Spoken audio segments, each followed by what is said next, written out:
Hello, my name is Mariette DiCristina, and I'm the Dean of the Boston University College of Communication. I'm also a COM alum and the parent of a recent BU grad. It's my pleasure to welcome you to today's COMTalks event, Claiming Our Voice, Reshaping the Narratives of AAPIs. This event is co-sponsored with COM's Diversity, Equity, and Inclusion Committee. It's being recorded and will be available later on COM's lovely newly redesigned website and also on its YouTube channel. And when you have questions, as I hope you will, and there'll be plenty of time for them, please do put them in the Q&A box at the bottom of your screen and not in the chat. Thank you very much for that. The deadly shooting of 6 women of Asian descent in Atlanta, Georgia on March 16, 2021, a little earlier this year, sparked an important nationwide conversation about the growing violence toward people of Asian descent, calling everyone to stop Asian hate. But discrimination and violence toward Asian people in America started long before March 16th. In today's discussion, our panelists, who are wonderful experts, will talk about the complexities that come with having a broad label for a really heterogeneous people with vastly different cultural heritages. In this discussion, I hope we'll all learn more about what actions we can take as communicators and as consumers of media to elevate our understanding and reshape the narratives of people of Asian descent. Now it's my great pleasure and honor to introduce our speakers. First, let's welcome Julia Hess, who is a filmmaker and DEI advocate. As a Chinese adoptee who was raised in the Philadelphia suburbs, she grew up watching the media and saw few role models that looked like her. The lack of diversity and representation fueled her passion to create authentic and diverse stories with strong female lead characters in the film and television industry. During her time at Boston University, Julia studied film and television, advertising, and Mandarin, while also actively participating in BU TV10, Club Squash, DEI, and Ad Lab. She is a 2019 MAPE, or Multicultural Advertising Internship Program alumna. Julia currently lives in Los Angeles. After graduating from BU in 2020, during the pandemic, she's worked on television sets such as FX's Snowfall and NBC's Kenan. Her dream is to create and direct her own family comedy show. And as a DEI advocate, she hopes to push for change in Hollywood by advocating for more diverse actors and authentic storytelling. She also hopes to break through the media's portrayal of Asian stereotypes and normalize Asian actors in strong lead roles to give Asian Americans more role models they can look up to. Julia, I'm so glad you're here with us today. Nice to see you. Thanks so much for having me. Thank you. Now let's say hello to Nina Ong, who is a program lead at Google. She focuses on diversity and higher ed initiatives that create access and opportunity in the tech industry, particularly for those who identify as part of a historically underrepresented group. Some of her notable work includes faculty and residence, AI residency, and most recently, she is driving the expansion of Google's US apprenticeships. Prior to Google, Nina spent some time at LinkedIn, and she has robust experience in digital marketing media. She started her career in fashion and beauty marketing, working with brands such as L'Oreal, BCBG, Cosmo Girl, and Marc Jacobs Fragrance. She has a blended background in marketing and communication, graduating with an MS in communication from Boston University and a BA in social ecology from UC Irvine. She is, and always has been, passionate about being a career coach and mentor for others. And while in school, she held positions at the respective university career centers, coaching others on job searching, networking, interviewing, and resume building. Currently, she's located in Seattle with her husband and their senior special needs fur babies. So nice to see you, Nina.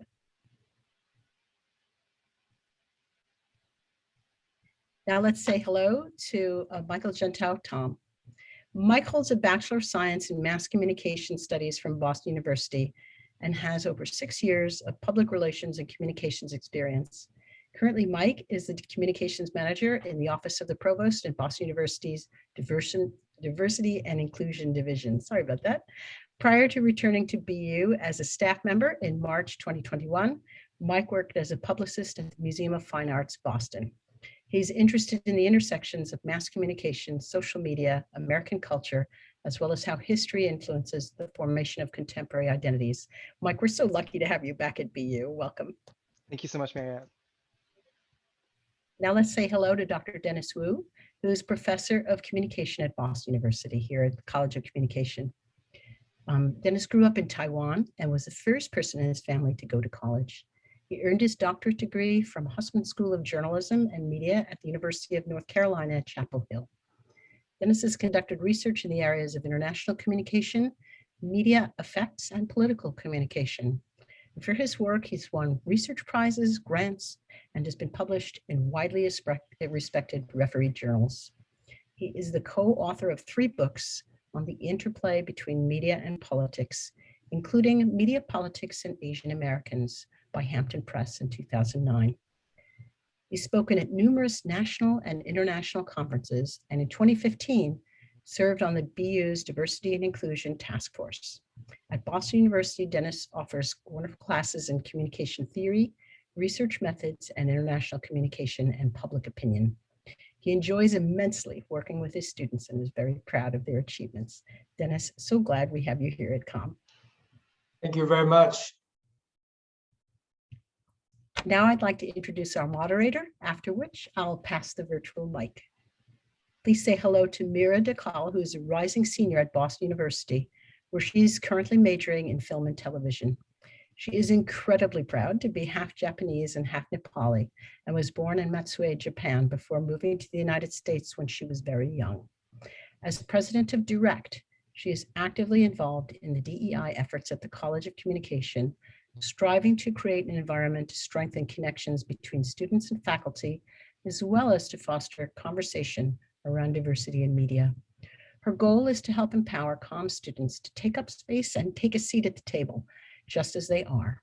And aside from her role in Direct, Mira is also heavily involved in BUTV10 as a producer of the mockumentary show Co-Ed and as an actor in one of BUTV10's latest sitcoms, The News. Thank you everyone for joining us today, and over to you, Mira. Thank you. Awesome, Dean DeChristina, thank you so much for those great intros. And of course, thank you for everyone who is here to join the conversation, whether you are a panelist or you're here watching the webinar today.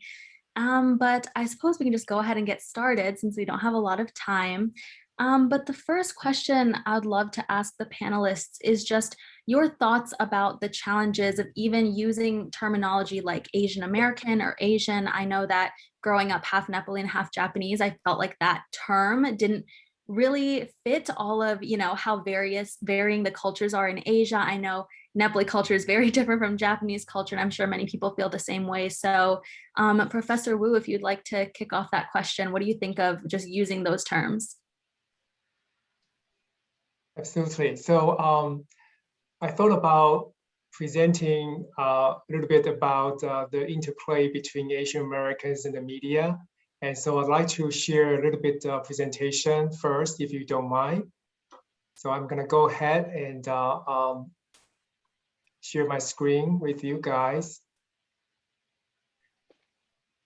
So we have faced some critical issues recently, and I think that the issue that I see from my professional perspective is the interplay between this group of Asian Americans and the media.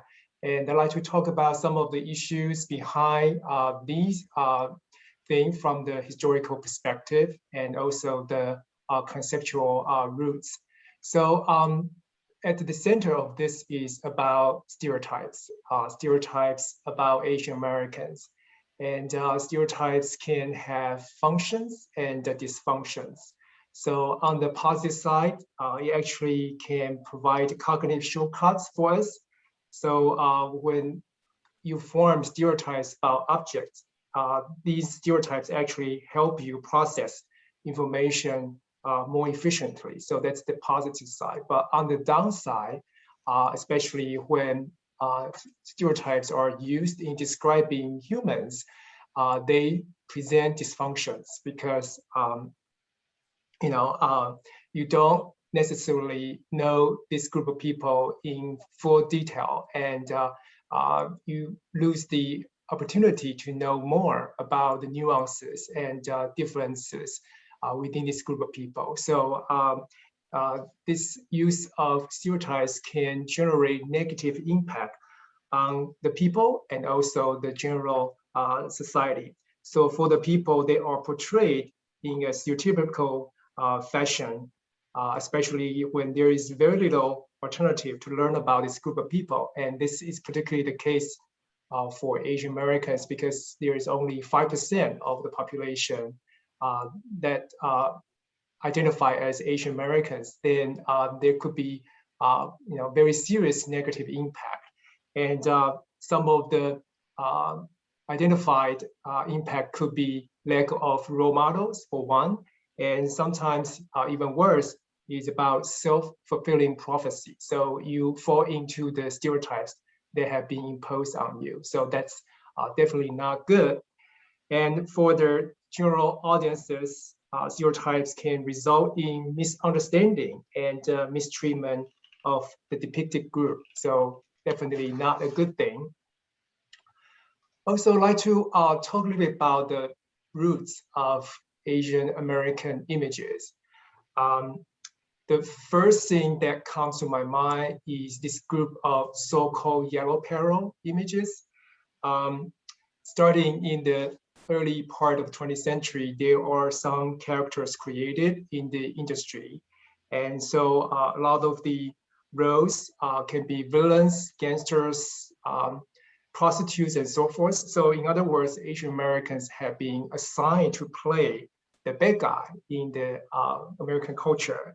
And even though sometimes there could be some positive roles, like in this case, Charlie Chan, he was actually a very crooked detective. And so it's not 100% positive.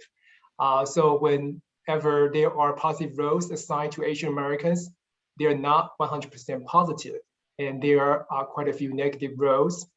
And a lot of these stories, as you can see from these examples, were authored by non-Asian writers. And on top of that, the primary characters were played by Caucasian actors and actresses. And even in this recent case, in The Simpsons, you probably have heard that Apu had been played by Hank Azaria. And so the stories and the roles are oftentimes determined by non-Asian writers and characters.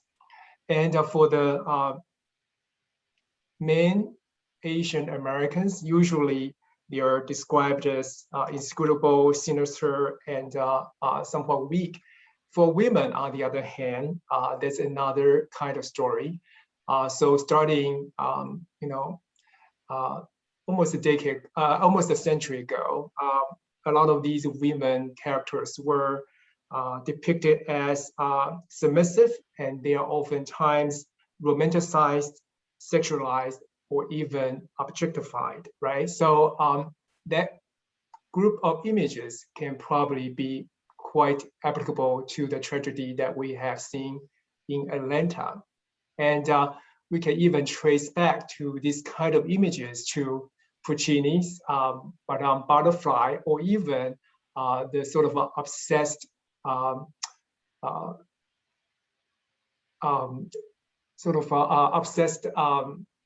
understanding or grasp of the stories related to Japanese geisha. So I think that is a very interesting part of the images associated with Asian Americans.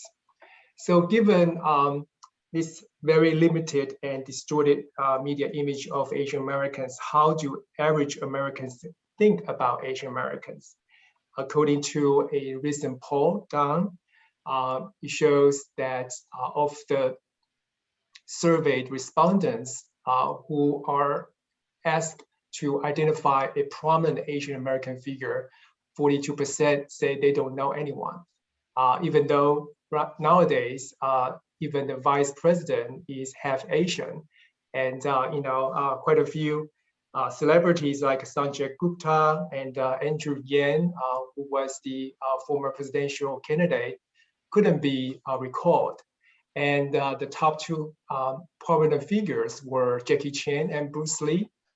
The irony for this is that Jackie Chan was not even American, and Bruce Lee died 50 years ago. So it shows the invisibility and the lack of representation about this group of people. And so out of sight, out of mind, therefore you have to think about why causes this to happen.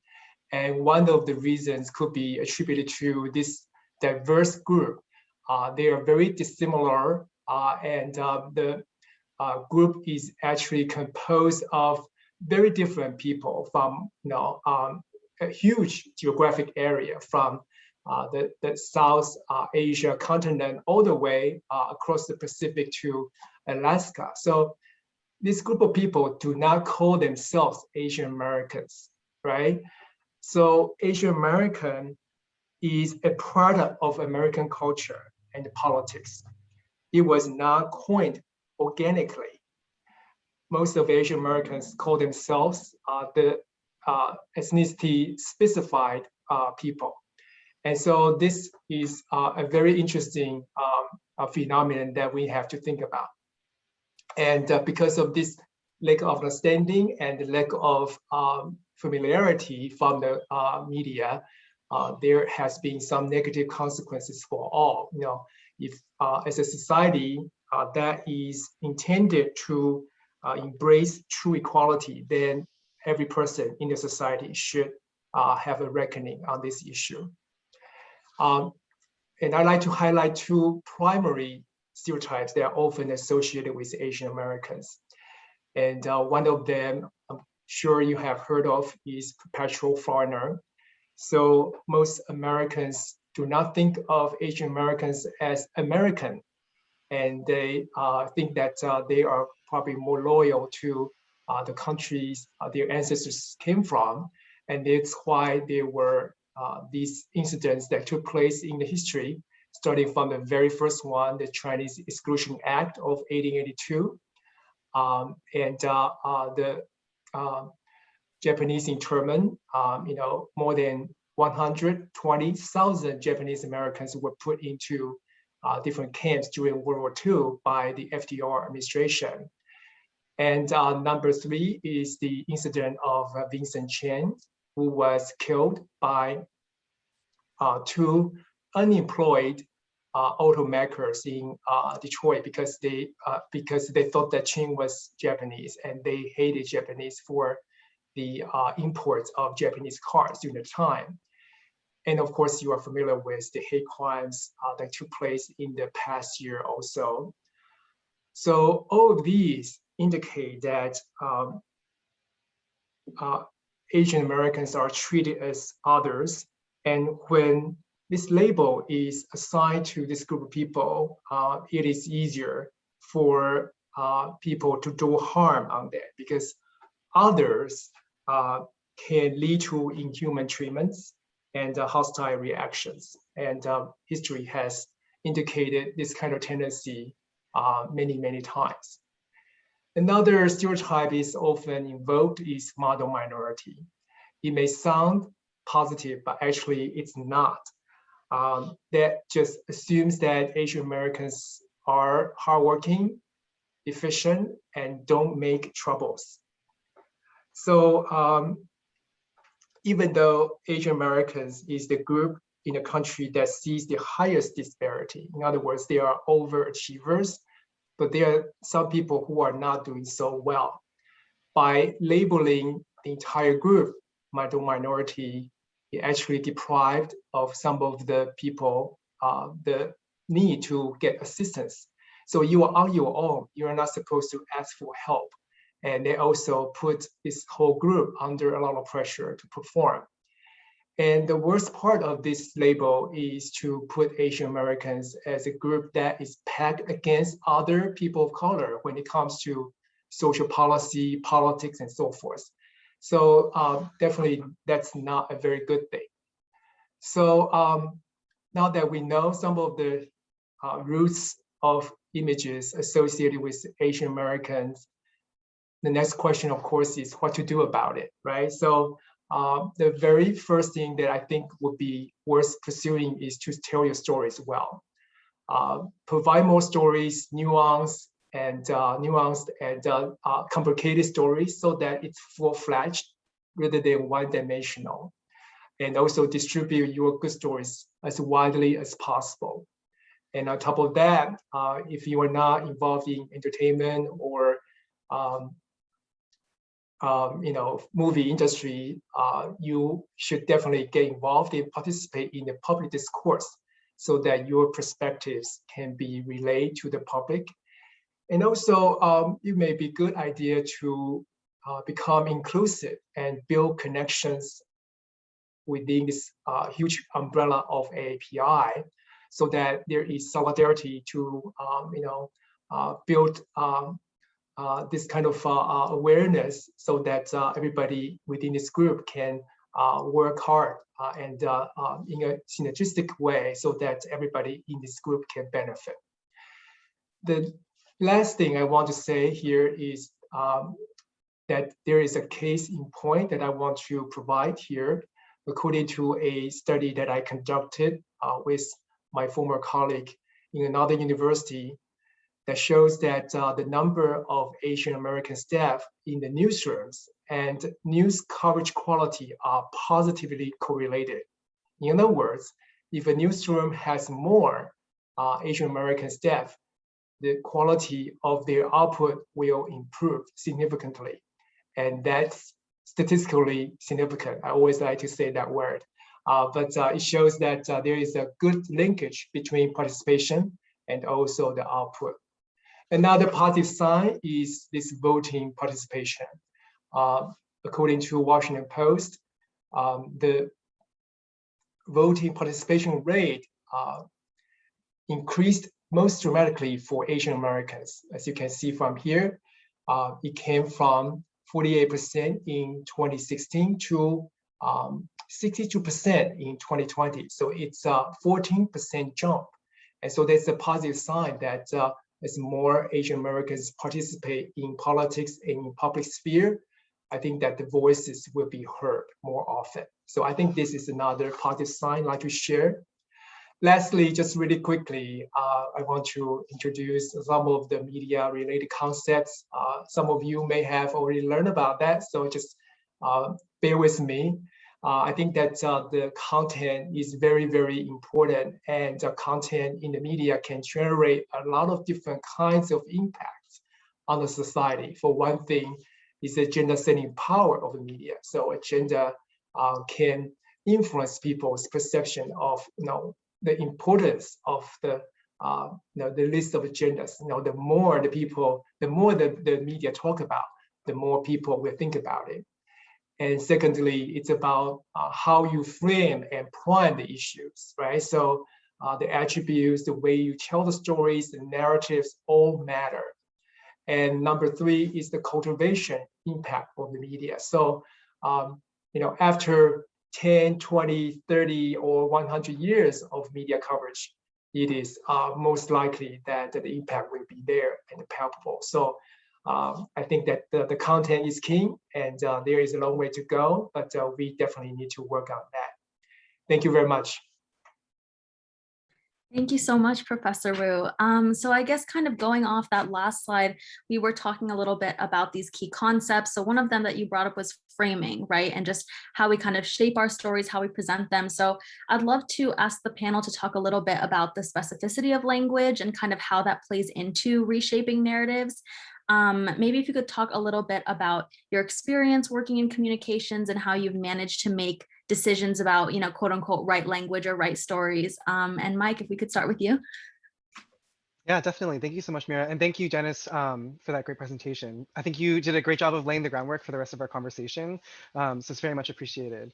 I think in terms of my experiences in communications and trying to think of maybe the right language to use, whether it be in a social post or a press release, it's really challenging because in my personal opinion, I don't know that there is ever a right phrase or terminology to be using. But I do think that there are better phrases and better terminologies to be using depending on the context of the situation.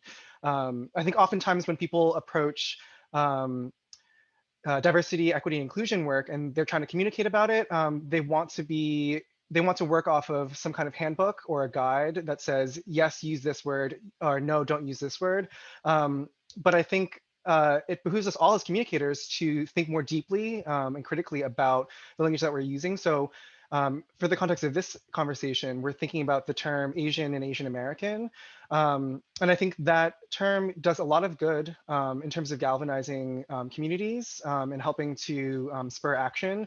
But I think also oftentimes, depending again on the context of the conversation, it can also give it can also be a disservice to the actual content of what you're trying to communicate. Because I think when you say Asian or Asian American, the general consensus among folks in America is to think of East Asian people and East Asian faces and cultures. But when we say Asian or Asian American, we're really talking about, as Dennis was mentioning during his presentation, an entire continent worth of people from around the globe. So I think that there are situations where you may use certain terminology or phrases, but I think what is more important is to think critically about what that phrase either accomplishes or not. And also understand that at the end of the day, you probably will say something that will not jive with your audience, and you might get negative criticism or feedback. And it's not unwarranted criticism or feedback, but I think it is important for us as communicators to know this. I decided to use this terminology or this phrasing for this particular reason. Although I do understand the benefits and challenges behind maybe not using this terminology or phrasing, or using the terminology and phrasing. Yeah. Awesome. Thank you so much, Mike. And I guess kind of going off of that too, you talked a little bit about how, Asian American, it's an umbrella term. There's so many people, so many cultures. I feel like that's not really sometimes the best way to kind of categorize everybody. So I want to bring up this one thing. It's been an issue that has been in the media a lot lately, and it's basically about Asian American representation in film and TV shows and the actors that play them. So there's been some discussion about whether or not it's acceptable for Asian actors to play a character that is not their ethnicity. For example, maybe a Korean actress playing a Chinese character or vice versa. And I would just love to hear your thoughts on, who should be held accountable? Is it us as the audience, casting directors, the actors themselves who decide to play these roles? And just do these, I guess, casting actors of different ethnicities, does it help feed into these damaging stereotypes? Julia, if we could start with you. Yeah, of course. I'd love to talk about it. Thank you. Yeah, I feel like obviously any Asian representation on screen is amazing since there is so little of it. But I think it's super important nowadays that we need to be holding casting directors accountable. And the audience should be demanding authentic storytellers and authentic actors playing those roles in particular. And I think we're at the point in general where we are as a society that the excuse we couldn't find someone better, or well, this is like the only person we found, is like a very BS excuse, because there's so much talent in the world, in our country, and so many amazing actors and undiscovered talent that it's not that hard for a casting director to find another undiscovered, not big name actor to play someone in that role.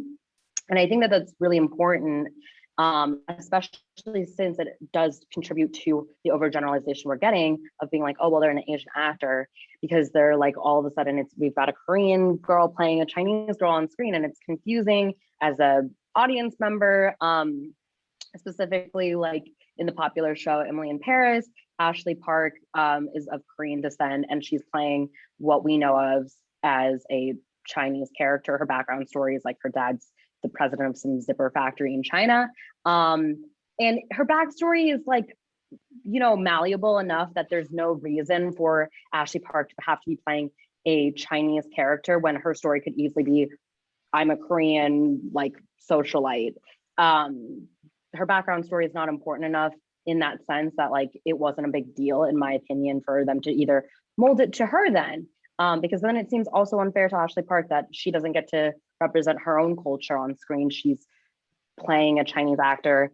And the most upsetting part to me, especially on that show in particular, was that they had Ashley Park play a Chinese character and speak Mandarin that is like god awful pronunciation.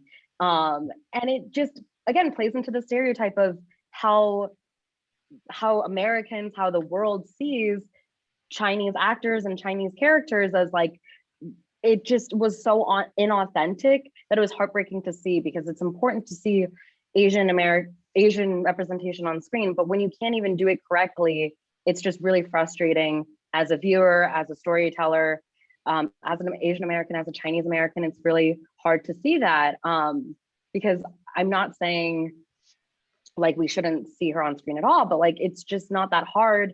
Also, there are linguistic coaches that could have easily fixed her pronunciations, and even it goes down to the bare bones of like she pronounced her own city incorrectly, which is just fully embarrassing. So it's just hard to see that. Like, I think that it's very important for us as audience members to be demanding that filmmakers be accountable and you know, cast these films correctly, as well as the casting directors, because I'm here out in Hollywood, and I mean, there's definitely no lack of talent. So I think that it's important to say, like, we've had enough of this. We couldn't find anyone else, because I know that's false. Yeah, Julia, I love how you talked about kind of like this scarcity fallacy, where I think people feel, or actors and actresses must feel like they have to take certain roles because they can pass as Korean or they can pass as Chinese or Japanese, when that is not their ethnic background. But I think it's that scarcity of authentic stories and roles that are available that forces people into these situations. So I think you're absolutely right that we as audience members need to ask for these kinds of stories. And I'm still thinking about Steven Yeun's movie Minari. I think that there is clearly a real thirst for Asian American and Asian stories in Asian media and in cinema as well. So I think you're totally right, Julia. I think it's a BS excuse to say, well, there's not enough talent, or that maybe there's not enough interest from the audience, because I don't see that as being the case. Yes, exactly. So. You know, I'm not necessarily in the industry, but I see a lot of parallels with some of the work that we do in the tech space and creating access. And for me, I think what we hear a lot is, did folks conduct a fair and inclusive process? And it's actually not about the process. It's about conducting a fair and inclusive search, right? And if you don't have that, if you don't meet people where they are, and if you don't do things differently than you were before, then you are going to end up with the same. And that's why that excuse comes up, is because folks are thinking about sourcing that talent traditionally, or they're going back to what we call reinforced social circles. And once they do that, you're never going to fix the problem. Yeah, that's definitely so true. And I feel like, Julia, what you were saying about having this inauthentic representation on screen, I feel like then it bleeds into our real lives. And then you have, you know, people coming up to you, and if you say, oh, I'm Chinese, and they'll say, oh, like I have a kimono, or I eat sushi, and you're like, that's not what I meant, you know, that's not what being Chinese is. So I feel like it's just so important to have that authenticity on screen. And I'd also love to ask, you know, the panelists, kind of backtracking a little bit, but in terms of the attacks on Atlanta and all of this conversation happening about, you know, AAPI and our representation in media and that sort of thing, how have you all, I guess, personally navigated it? And was there anything that you learned kind of through the events of the past few months? Because I know that for me, sometimes there are things that even I don't think about, and I'm kind of left to sit and, you know, just kind of vibe with my thoughts and see how I feel about all this stuff as well. But if anyone wants to start, please go ahead.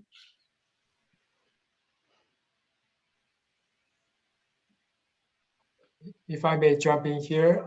So the hardest part for me is to have to talk with my daughter about this incident. So what does it mean? And what do you need to do to protect yourself?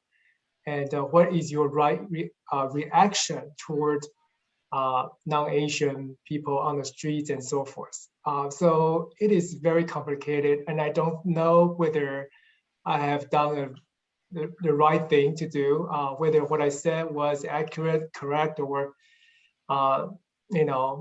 it's just tricky. On the one hand, I don't want her to feel threatened or unwelcome or, dangerous, but on the other, I do want to alert and provide all of the necessary preparation for her to grow up and to be healthy and happy. So it's the toughest part for me. But obviously everybody has different reaction or preparation for that kind of talk.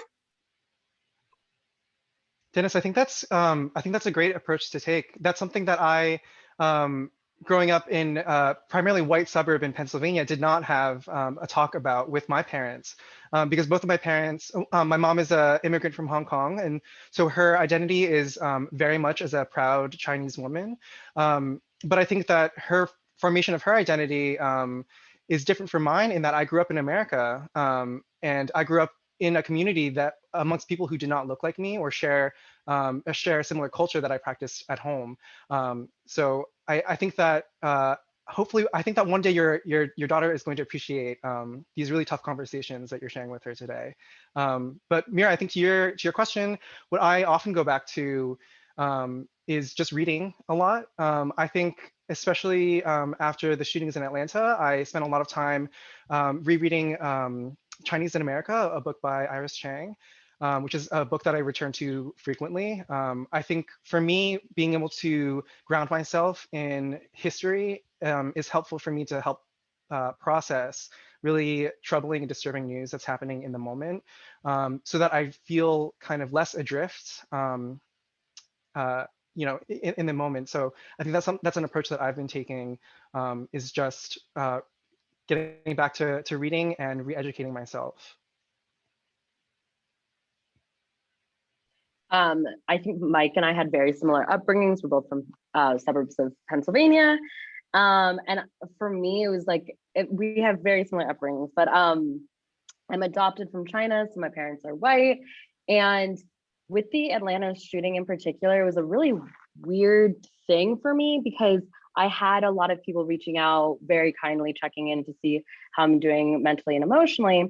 And for me, at first, like my immediate reaction was like, why are people reaching out to me? And I think that I like grew up almost with like a false sense of security. My parents are white. And like most of the people in my community know that I come from a white family. And so like, at the end of the day, I forgot that like at face value, I am Chinese, I look Chinese and I look Asian. And like, it's been something I've reflected on a lot. And then how I identify with my Chinese heritage. And so it's definitely like made me reflect how we look at things. And I feel like I've also been surrounded by, I've lived in these cities most of my life after college or whatever. And so like, I've also been in a lot of Asian heavy communities that I feel like I've felt very protected, that it's hard for me to almost even imagine being in communities where I am such a minority in that sense. Yeah.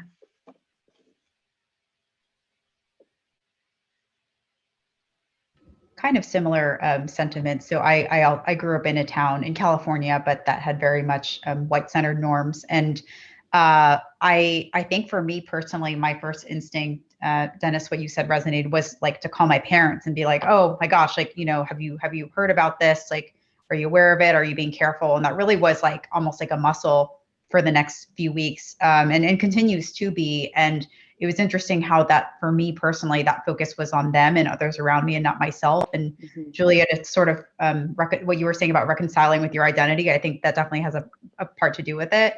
For me professionally, it was really interesting because, my experience was that when other events happen in the news, it was definitely more commonly talked about. And, we certainly have employee resource groups at work, and but it wasn't quite as communicated openly, and there weren't acknowledgments. And so it was certainly a a push for myself because it's not something that I'm used to doing or talking about, but I sort of try to in every single meeting at least start with acknowledging that like, hey, business isn't as usual, like this just happened. And even if it's just one or two lines of talking about it, creating space for it so that people understand, you know, where I'm coming from and that it's just as important as any other piece of news that's shared. Yeah, thank you so much, everybody. And I guess with everything that's been happening over the past few months, just the way that it's gotten so much exposure in each of your respective industries, whether it is film and television or journalism or tech, do you feel like you've seen an improvement in people's efforts? If you had to pick one or two things, what do you think, you know, should the first priority be, or what do people need to be doing differently to kind of ensure that, you know, these kinds of tragedies and stereotyping, you know, ceases to happen?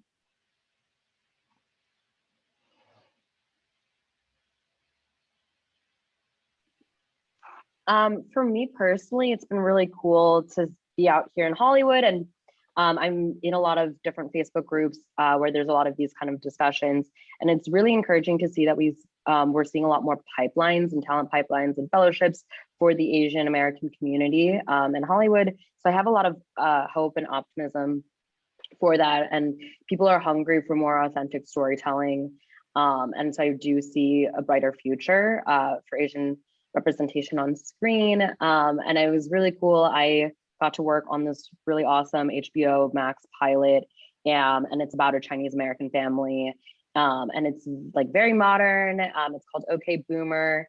Hopefully we'll get picked up and we'll really get to see that Chinese American family and storyline in a very, very mainstream platform like HBO Max. And the most refreshing part about it was really just a Chinese American family. The stereotypes weren't there. It's a very woke family, very social justice-y, and the like lead actress daughter, Zoe Manorel, is a Chinese American Chinese adoptee. So it was really cool to see that, and everyone has been fairly casted, and they all have a Chinese background. So all around, it was very refreshing, and like a lot of those characters aren't what we call like star power people. They're not A-list celebrities. They did do casting correctly and authentically. So I have a lot of hope for that.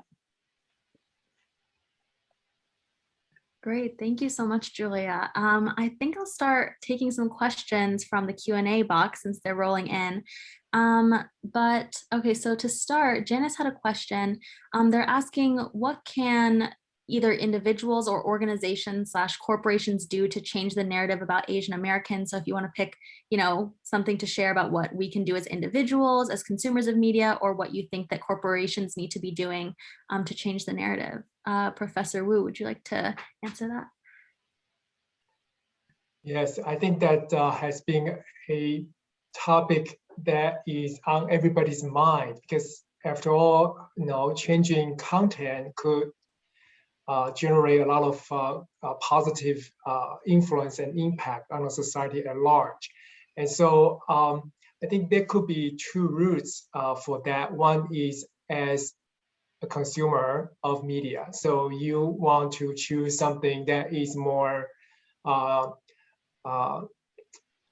should say, it reflects better of the reality rather than rely on stereotypical portrayal of certain group of people. So if you see the rerun of old movies and so forth where stereotypical Asian Americans are portrayed, you know, you kind of cringe, right? And so, you know, if you don't have good feelings, then that probably shows that that's not a good production. Therefore, you should not be, you know, involved in any of the products. So you don't buy it, you don't view it, and you may provide negative reviews and so forth. So that's sort of the consumer side. On the other hand, I would encourage more people to directly engaged and involved in the content production process.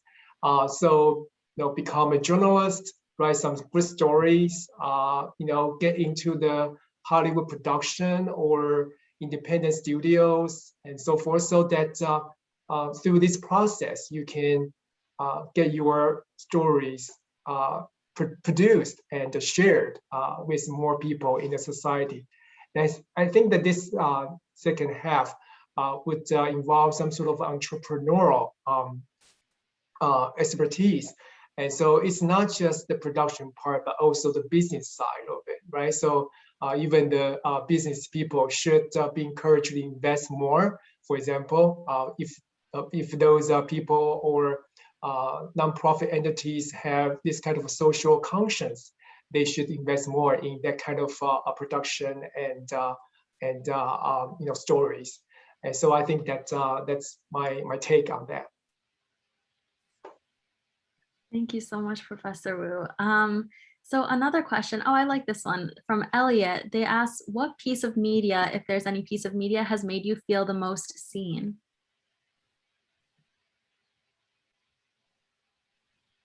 I'll jump in. I already mentioned, but Steven Yeun's Minari, I think I can't stop thinking about it. I think that film, to me, it represented immigrant characters who their identity was never made to be the butt of a joke. And at the same time, it wasn't their immigrant identities, and also their culture was never like 100% and wholly presented as a completely 100% good thing. I think that film did a great job of, and I'm doing my best not to spoil it for anyone who hasn't seen it yet, but I really encourage you to find a way to watch it. But I think the film overall did a great job of portraying immigrant experiences and not all good and also not all bad. And I think it's that kind of really complex nuance that has made me think about this film so much over the past few months. So I would say, Elliot, to answer your question, probably that film is what comes to mind immediately for me. Thank you so much. Yeah, I would say, and I think too, is there are shows that I'll see where I will feel good about some parts and not about others. And I think it's just a testament that we need more content out there. Because obviously, you talked about Minari, we talked about last week a little bit, Crazy Rich Asians, those are such different stories, and we can't just bank all of our hopes on, just those two. So I think, as you're watching shows that you really love, there might be parts where you're like, oh, this is uncomfortable. Like, this is a stereotype. I don't like this. And it just means we have to create more and more, right, as we go through. And then also, this is a really interesting question. Aaron is asking, what are your thoughts on the inclusion of Asian American histories in K through 12 education? I feel like school is definitely the first place where we learn or don't learn about these histories, and that kind of makes its way into our professional careers as well. So does anybody want to answer that?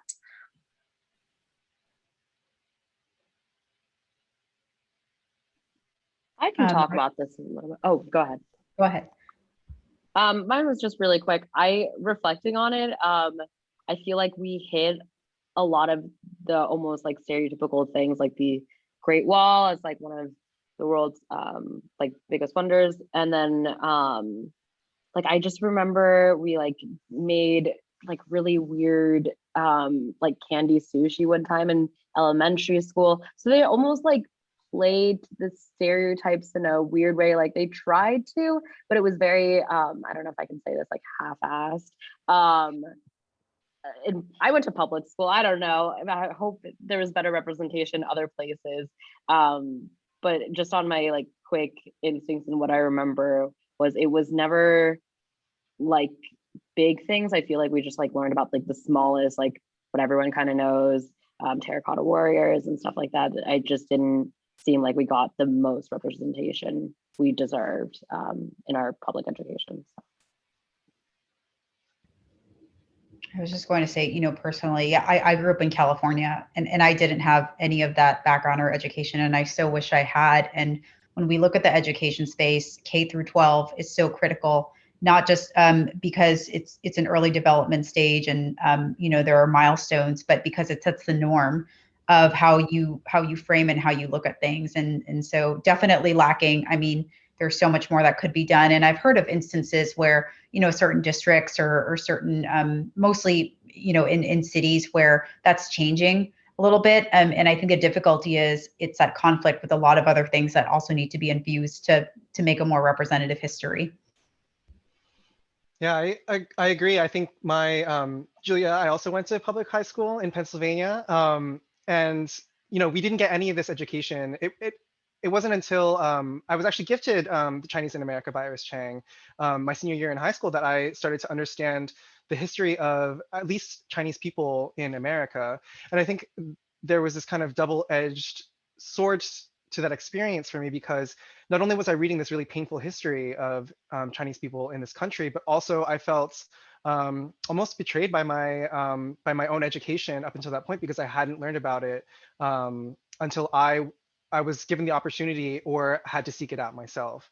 So I think public education definitely can step it up, but yeah, I think you're totally right with the question that public education and schools teaching about Asian American experiences and history is such an important step. Definitely. Thank you so much, everyone. I think that since we are almost out of time, I just want to make a few quick announcements. So this was a great conversation. Of course, whenever it comes to DEI topics, there's always just more to be done, more to talk about. So we do have a lot of other conversations and COMTalk events coming up in the near future. So just keep an eye out for all of those. And for any students or really anyone in the audience, I guess, if you're interested in learning more about what you can do on campus and at COM, you can follow at com_direct, and that's the Instagram handle for our undergraduate and graduate group. And we're just, trying to build the group up, get more people involved in just, speaking out and making their voices heard and trying to make a positive change at COM. So that's, I think, all the time we have today for questions. But again, I just want to, we have one more question coming in. Oh, this is a great question. So I'm going to ask this because I do have a few more minutes left. So for the panelists, before we log off for today, what is one thing you would like everyone to take away from the conversation we had? If there's one thing that you want everyone to remember, to maybe have conversations about with their family and friends, what would that be? Mike, would you like to start? Oh man, that is a tough question. I know I sound like a broken record, but learn about the history of Asian people in this country. I think a lot of people, you might have preconceived notions of what you think it might mean to be an Asian person in this country, but I think you will not have a fully fleshed out or informed opinion until you can understand the history of immigration to this country, the treatment of Asian people, and Asian people in this country. I think there for example, Dennis brought up, I think, a lot of great touch points throughout American history that are important for people to understand how we got to where we are today. So again, I know I'm repeating myself a bunch, but I definitely encourage everyone to find and research history of Asian people in this country.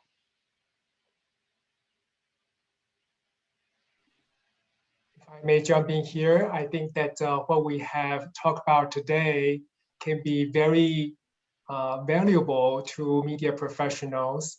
So for example, if you are a journalist, then you might want to avoid those cliched narratives or stereotypes about Asian Americans. So avoid those and try to learn more about this group of people, which is comprised of so many different backgrounds, cultures, languages, and so forth. So learn more as much as possible and conquer the stereotypes that you are familiar with. And I think that would be a great takeaway.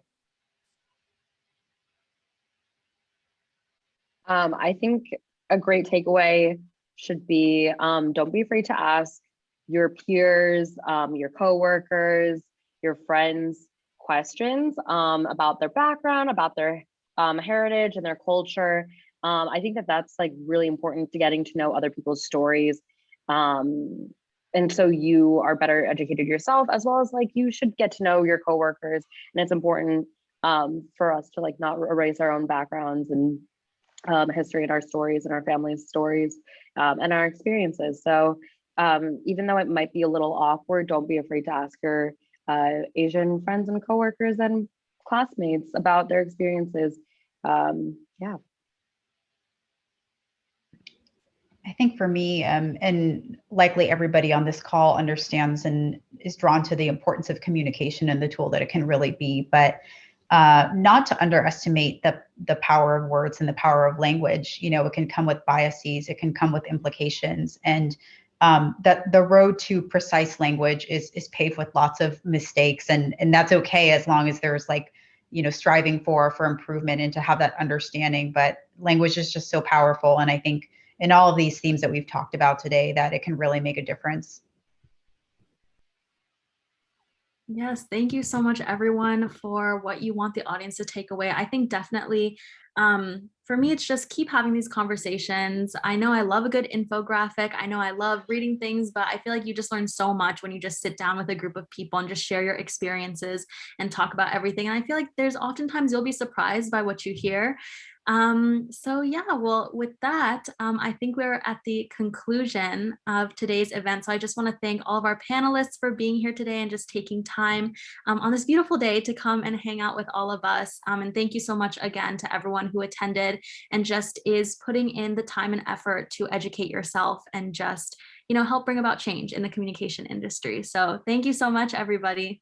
See you soon. Thank you. Thank you very Thank much. you so much. Thank you.